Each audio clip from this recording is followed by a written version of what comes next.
Hello, boys and girls, ladies and gentlemen. It's the best day of the week, Friday, and it's not because I'm live on Bleacher Report. If I had an ego, maybe I would say that, but I'm a very humble person, as you guys can tell every time you watch me. And a humble person would say that they're humble. I am back again. Another live stream on Bleacher Report. If you're watching live on Bleacher Report, thank you so much for joining. If you're watching after the fact on YouTube, hit that like button and comment away. We do these things every single Thursday and Friday, 6 p.m. Pacific, 9 p.m. Eastern, and then Monday, Tuesday, Wednesday. It is, I believe, the same time with Mo. And a lot of stuff to talk about today. As you can see by the title of the stream or of the video, we are going to discuss who will be the next Raider to sign the long-term extension. We know during the offseason, I guess we're still in the offseason, or are we not in the offseason? I don't know. Where does the offseason officially end? The preseason? That's a good question. Maybe training camp. We know during the transactional period of the offseason that Geno Smith signed an extension and that Max Crosby signed an extension. There are some eligible players that we've talked about that are due in line for that next extension. But Vinny Bonsignor of the Las Vegas Review-Journal has broken down the likelihood of each person. So we're going to talk about that, discuss what number we like to give these people. Or if you guys vote in the poll and say, I'm not really feeling an extension for player X, Y, and Z, then we don't extend them. Let's put on our GM, our John Spytek hat, if you will, and try to figure out what's the best decision for this team moving forward. Because as much as I would like to say, yeah, just extend them all, who cares, right? That's not how this works. There are going to be some people that we talk about today that might not be signing an extension. Now, to speak on that a little bit further, before I get into the first topic I want to talk about, which is Tom Brady, John Spytek, when he was at Tampa Bay, constructed a roster, obviously with Jason Light, who was the actual GM. John Spytek was the assistant GM, that had something like 46 of the 53-man roster that were either undrafted free agents or draftees of the Tampa Bay Buccaneers. So, this is a guy that wants to keep talent in-house. That bodes well for the people that need extensions. So we'll talk about that. But the first thing I want to discuss here, Tom Brady's back in the news, and this is the first time that I've heard Tom Brady talk about the state of the Raiders. I think that he wants to how do I say this? I think he wants to separate himself from the Raiders while he's broadcasting, and I think because it's now the offseason, he's more comfortable giving his opinion on the team, right? 30 days in the whole humble pie. Have to be old to know this. Yeah, I don't know what that is. I'm going to be completely honest with you. Did I just say something super inappropriate? Did you just get me fired? I don't know. Only time will tell. But anyway, Tom Brady is now talking about the state of the Raiders and his position with the team. Now, we've heard rumblings that he's super involved with everything. We've heard rumblings that he's taken a step back, but he's kind of cleared the air here. Now, before I get into the first article, I want to take a trip, if you will. Close your eyes and time travel to 2.5 years ago when Tom Brady became the minority owner of the Las Vegas Raiders. There was an absolute uproar in the fandom. 2.5 years ago, maybe 1.5 years ago, I don't know. Not when he officially was certified. That took a long time. But when he first was in the news, Tom Brady's going to become minority owner. Raider fans hated it. Everybody did. Everybody watching my videos, this is probably back when I had like 4,000 subscribers. Now I have 13,000. Let's go. Definitely before it was on Bleacher Report. People are like, no, the Tuck rule. He's a patriot. This is what's the word I'm thinking of? Blasphemy. This is treachery. This is treason. This is ridiculous. How can Tom Brady be owning the Raiders?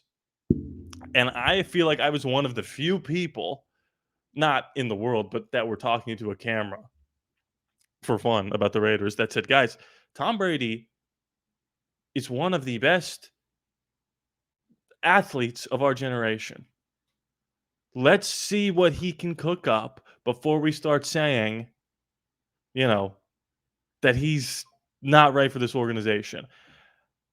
And I had comments, all walks of life, garbage men, teachers, college football players, equipment managers for sports teams and colleges in North Carolina. I had everybody in my comments saying, "You're crazy. I will never accept Tom Brady as the guy." And now look at us. It was Tom Brady who got us close to the finish line with Ben Johnson. It was Tom Brady who signed off on Geno Smith. It was Tom Brady that was able to convince Pete Carroll this is the job for you. It was Tom Brady who brought in John Spytek. So I want to hear every time Tom Brady has something to say. And you have to understand the situation that the team was in before Tom Brady came in. We were a laughing stock. We went from coach to coach to coach, from Gruden to McDaniels to Antonio Pierce, just firing people left and right.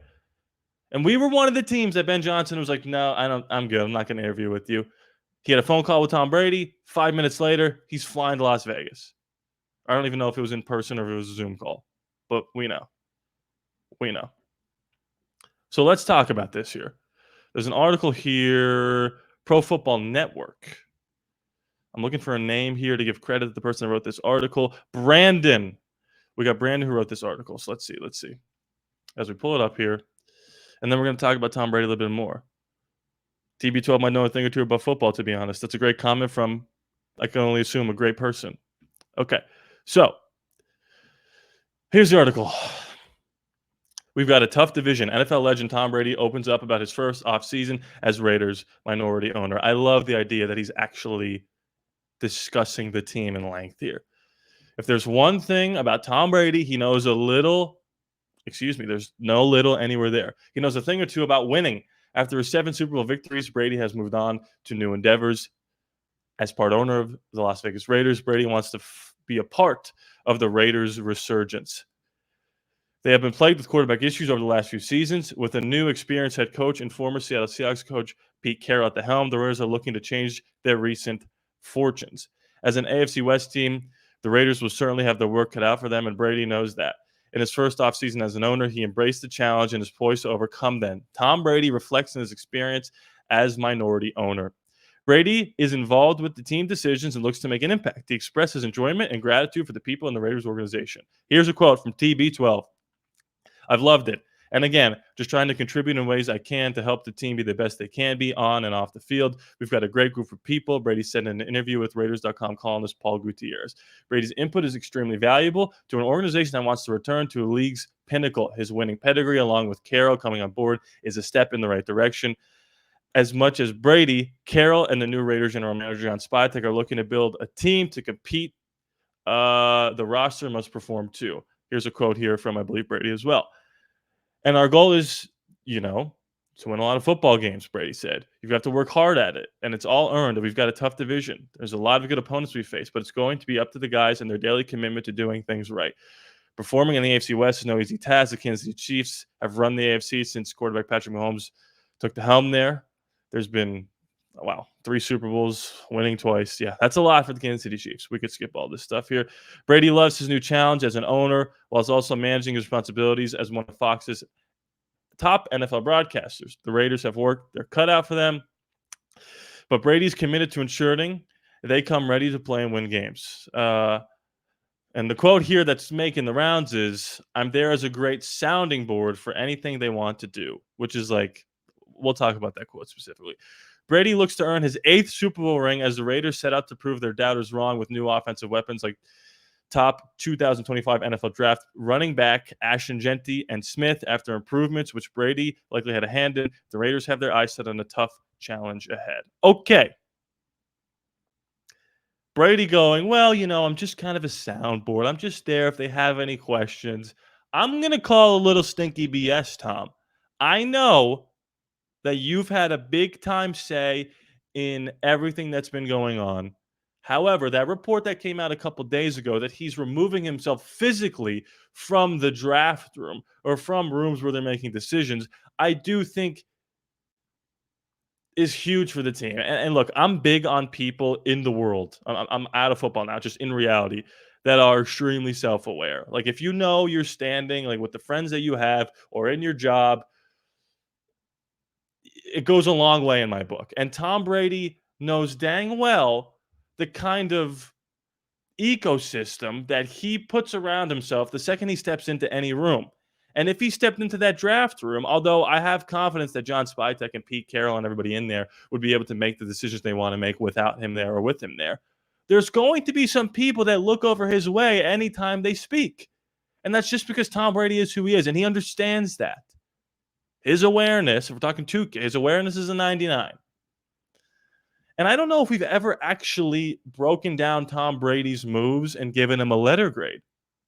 So I ask the chat or the YouTube commenters after the fact, grade Tom Brady's leadership so far. Has it been an A, a B, a C, or a D, and an F? Because like I said, when he joined, I know who voted for C. I absolutely know who it was. It's somebody. We're going to move on from that. I know for a fact that nobody thought that Tom Brady would have the impact that he has here. Now, I don't believe that this poll is accurate. I'm going to be honest with you. I think it's probably closer to an A. But we're going to need more people to vote in that poll to be able to sway exactly what the results are. Let me go to the chat here a little bit. I'm old enough to have seen the Immaculate Reception and the Tuck Rule. Both were hose jobs. Brady is a Bay Area boy. He earned it the hard way. Passed the grief of the game onto an organization that wins again. This team is a Spytek era team. TB was a sounding board. But feet. Okay, hold on. I have to disagree. Spytek made the trades, picked his draftees, signed free agents. Carroll's opinion was second. Okay, but feet. John Spytek would not be here if it were not for Tom Brady. There were better jobs out there for John Spytek to interview with winning organizations compared to us. That's just the reality. We were with Jacksonville at the bottom of the barrel. John Spytek maybe could have made more money going to be the GM of the Jets. So everything that you like that Spytek has done, that could have been gone if Tom Brady wasn't involved in hiring John Spytek. And Pete Carroll has said numerous times in his introductory press conference, Tom Brady was a huge selling point for him to come here. Because Pete Carroll could have thrown his hat in the Chicago Bears ring. But he was like, no, I'm going to go to the Vegas. Why was that? Was it because of the quarterback we had in place? No. Was it because of the stellar ownership group we had pre-Tom Brady? No. It's because of Tom Brady. So I agree that the decisions that have been made have been Spytek and Carroll moves. But those two would not have been here, most likely, if it wasn't for Tom Brady.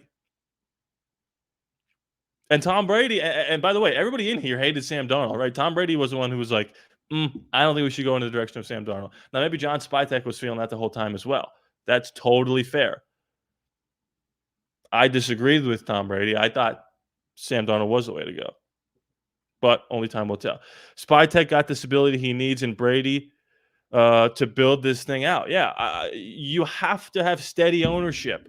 And as good as Mark Davis wants to be, he doesn't always make the best decisions. He tries really hard, but ultimately it kind of falls flat sometimes.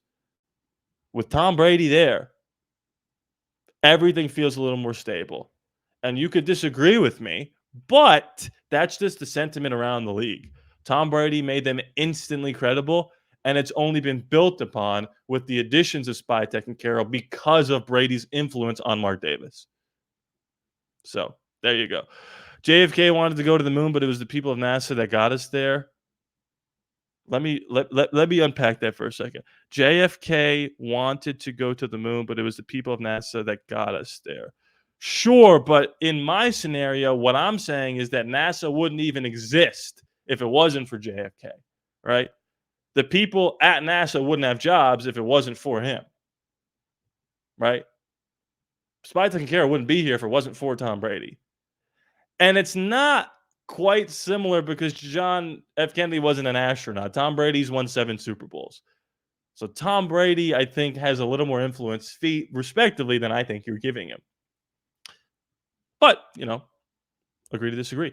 Okay, so B takes it. I really thought he was going to get an A here, but I think some people are still, he's a Patriot. Like, who cares? Who cares? He's not a Patriot anymore. D. Wade is the owner of the Jazz. You think any Jazz fans like, he's a part of the Miami Heat? It does not matter. So let's talk about these extensions, huh? Now, the people that we're going to be talking about here, and I want to preface this before I get into the article that Vinny wrote here. Here's the people that we're going to be talking about so you guys can start thinking about the kind of money that you want to give them and who's going to be in what order, right? Colton Miller, Jacoby Myers, Daniel Carlson, Malcolm Kuntz, and Dylan Parham. So now if we share this right here, bang, bang, bang. All right. So this is the article right here. Why is that telling me that? I'm aware. I'm totally aware. Okay, we're still good to go here? Yeah. Vinny Bonson, your Las Vegas Review Journal. Who will the Raiders prioritize of their pending free agents? The Raiders will continue to monitor their roster and assess potential additions as they prepare to start training camp in mid-July. I cannot wait. Does anybody know if it's going to be in Napa or Vegas? It's probably going to be in Napa, and it's going to screw me because I could go if it was in Vegas. Part of the process means tracking their pending free agents. Excuse me. Of which a handful could fall in the high priority category. The Raiders have the ninth most salary cap space in the NFL at $31.8 million. So they have the room to extend one or two of their key unrestricted free agents this summer or during the regular season. Here's where things stand with their key impending free agents. Colton Miller. Colton Miller, 29 years old, has been the anchor of the offensive line since 2018. After a slow start last season while coming off shoulder surgery, he delivered his typical high-level production. Miller has said he wants to be a Raider for life, and the club is opening the door to re-signing him at the right price. Finding that common ground could be a challenge, and Miller, who plays a premium position at left tackle, has to consider his worth on the open market. Charles Grant, an athletic left tackle drafted in the third round this year, predicted by me, sorry, I'm trying to be humble, could play a role in that decision. He's likely to use 2025 as a development season. Depending on his progress, he could take over for Miller in the 2026 season. Here's Vinny's prediction. The Raiders will monitor Miller's effectiveness in coordinator Chip Kelly's offense while tracking Grant's development. They will be in a better position next spring to decide whether to reinvest in Miller, probably on a deal that pays him $20 million to $23 million per season, or give Grant the job on his cost-effective rookie deal. That's interesting to talk about. So many people are like, re-sign Colton Miller, re-sign Colton Miller. If he can't stay healthy or he's not effective, you still want to give him $20 million a year? I don't know. That could be tough. We'll discuss. Jacoby Myers. Myers, 28, is coming off a career season, eclipsing more than 1,000 receiving yards for the first time in his career. His 87 receptions for 1,027 yards and 4 touchdowns were achieved with abysmal quarterback play, so there's reason for optimism that he will be even more productive playing with new quarterback Geno Smith. The Raiders' win now mantra suggests they want to maximize these next few years, so it makes sense they want to extend their relationship with Myers and make sure he and Brock Bowers remain intact with Smith. That said, they did invest picks in receivers Jack Bech, Dante Thorne, and Tommy Mellott. There was a need to add depth at the position, but Bech could be an insurance policy if Myers leaves in free agency. Prediction: keeping Myers probably will cost the Raiders an average annual salary of $17 million. If it's a fair price for a receiver, expected to become a reliable partner for Smith, a 3-year, $58 million contract with $35 million guaranteed could get it done in March. So I'm going to skip over Carson and go to Malcolm Kuntz, and then we'll circle back around for the last two. Malcolm Kuntz, 27, turned in a breakthrough season in 2023 where he recorded career highs with 8 sacks, 43 tackles, 52 quarterback pressures. He then suffered a season and a knee injury days before the 2024 opener. The timing could not have been worse for a player entering the final year of his contract. Rather than cashing in with a lucrative deal in the spring, he settled for a 1-year, $11 million deal. Kuntz and the Raiders let the season play out, then revisit a new deal in March. He becomes a huge priority if he regains his 2023 form. So we'll circle back to that, but I'm just going to throw this out here right now, right away. Colton Miller is really tough for me, and I always get flamed in the comments for this. Colton Miller is a top 10 left tackle in the league. We all agree on that? I don't think he's top 5. Now, part of that is because of his availability. And that is not his fault, but it is what it is. He doesn't play as well as Trent Williams. So when Trent Williams gets hurt, you go, it's okay, it's Trent Williams. When Colton Miller gets hurt, you go, I wish he was still playing. It's frustrating. And $23 million a year, which Vinny said was the high end, is a lot of money. And Savage Raider, I couldn't agree more. Training camp is going to dictate extensions, who plays well, who stays healthy.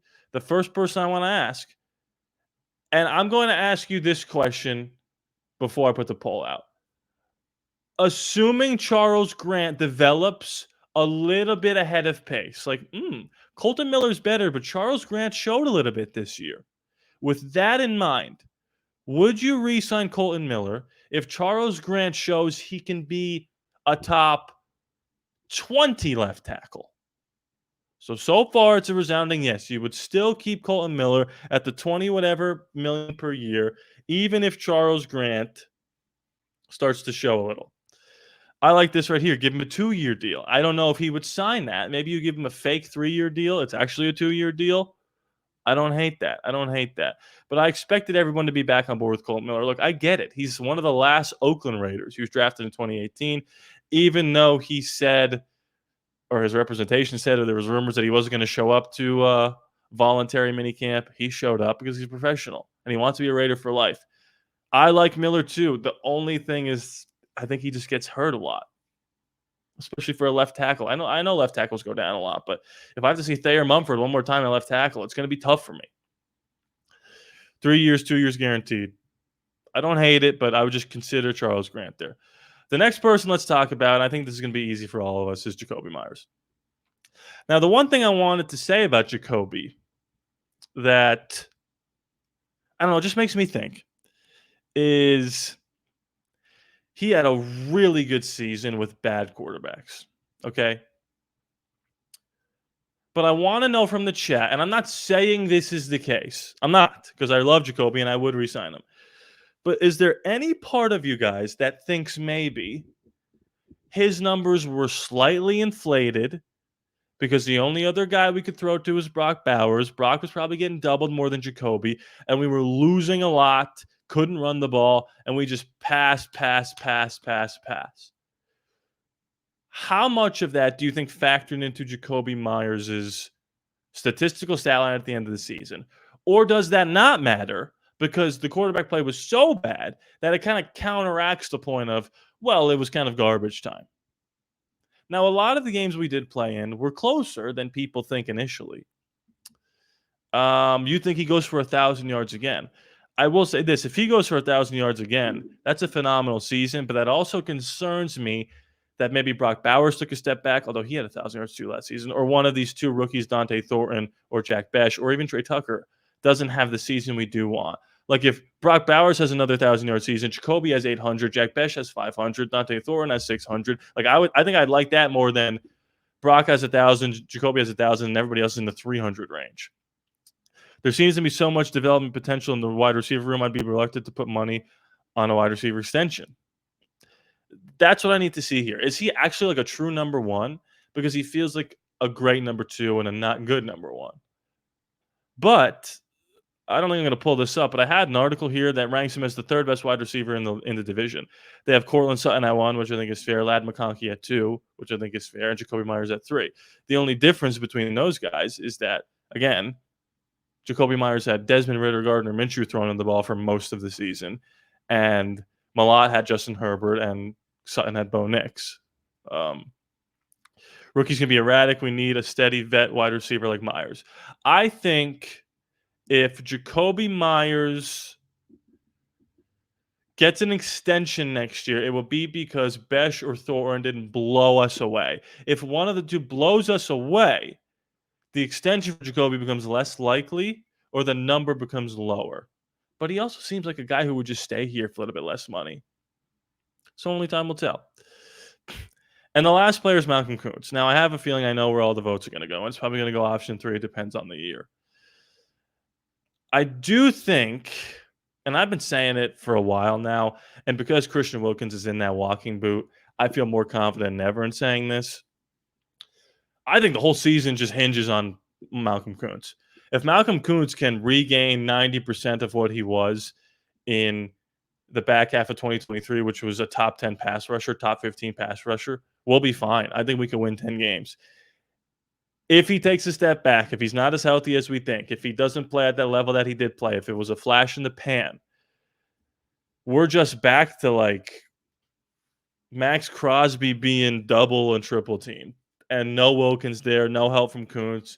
Tyree Wilson's going to take another step. I don't know. It's just like Max and Adam Butler, and we got to blitz Jeremy Chin every other play to get pressure.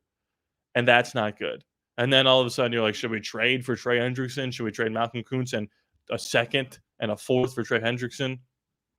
I don't know. This season feels like it is heavily reliant on the continued development of what Malcolm Kuntz could be.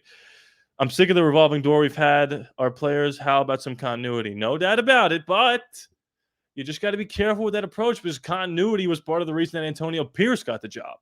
It was, I'm sick of this revolving door coaching thing, blah, blah, blah, blah. And we didn't go after Jim Harbaugh. We just went Antonio Pierce. So I get it. You just got to be careful with having a blanket statement on every single thing. But I totally understand what you're saying. If they're good players, keep them. Totally understand that.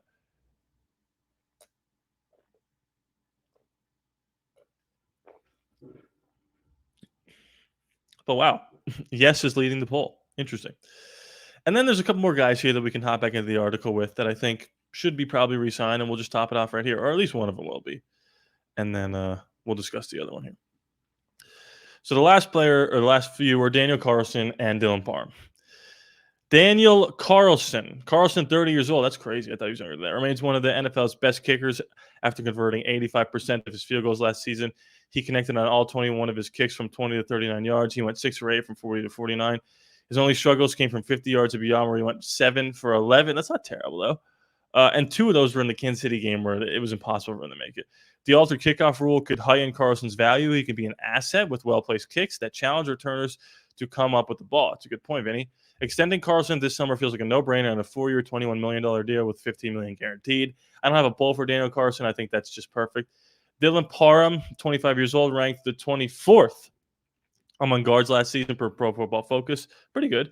He turned in his best season after settling in at right guard. Nevertheless, the Raiders have signed veteran Alex Kapp in free agency, and based on organized team activities in minicamp, he will remain a more natural right guard spot with Parham moving to left guard. Parham has value as a viable starting offensive lineman, but the Raiders drafted Texas Tech's Caleb Rogers in the 3rd round, so expected to play sooner rather than later.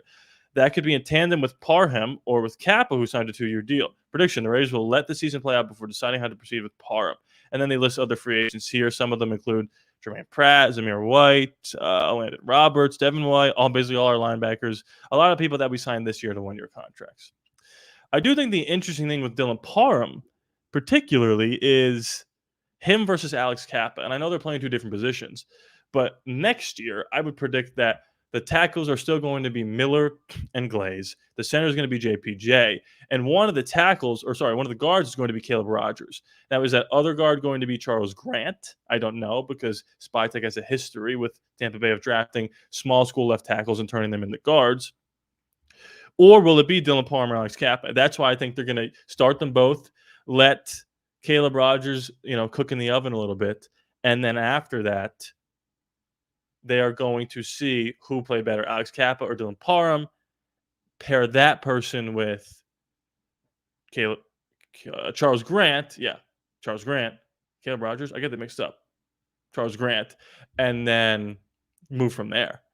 I know Alex Kappa has a 2-year deal, but it wasn't that expensive. And I haven't heard the best things about him. Now, maybe it'll be better on a new team, a new system, Chip Kelly. Only time will tell. I'm excited to see Ashton Genty run behind this offensive line, but I think this was a productive live. Really got a lot done here on this Friday. We talked about Brady. We talked about all the free agents. I know who gave him a C. I know it.